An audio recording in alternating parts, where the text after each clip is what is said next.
You have to have imams in all the sciences. You have imam in grammar, right? My imam in grammar is Ibn Malik, khalas, or Ibn Hisham. You have to have imam in grammar. Who you took your grammar from, which book you studied. You have to have imam in fiqh. You have to have an imam in aqidah. Who's your imam in aqidah? Somebody said, oh, well, I just follow the book and the sunnah.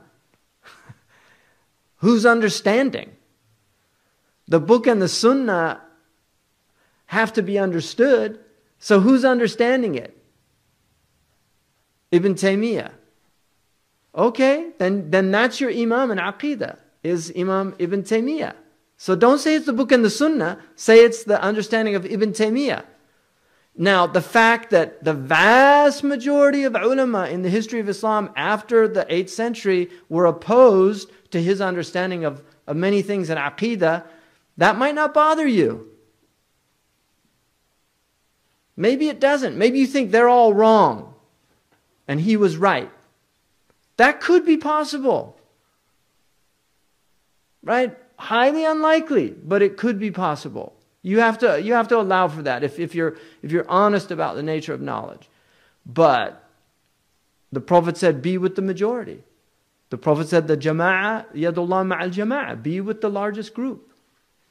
So you have an imam in aqidah, whether you like it or not. You have an imam in everything. There's an imam in everything, like I said, everything. You can't get out of taqleed. You think you can, but you can't. We're all muqallidun. Well, I mean, why? You know, when I went to Turkey, I had some shirts made. They make them like here, the women's shirt, they button on the opposite side. Did you know that, Fatima?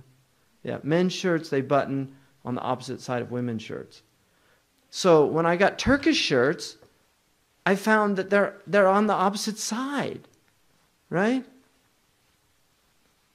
They put the on the left side and you go over to the right because they follow the sunnah.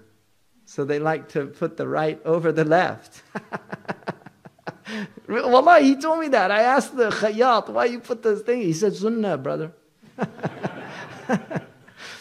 So I had to get used to that. You know, it's very strange when your whole life you've buttoned one way and then suddenly it felt very awkward. But I was just muqallid. I'm just following the culture I came from in how they put buttons on. Because you could do one or the other, right?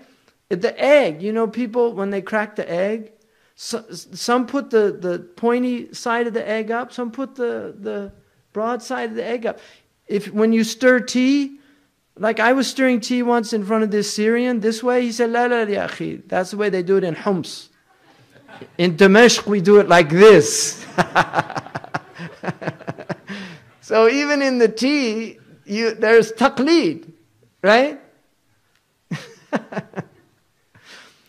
So everything, you're going to be following some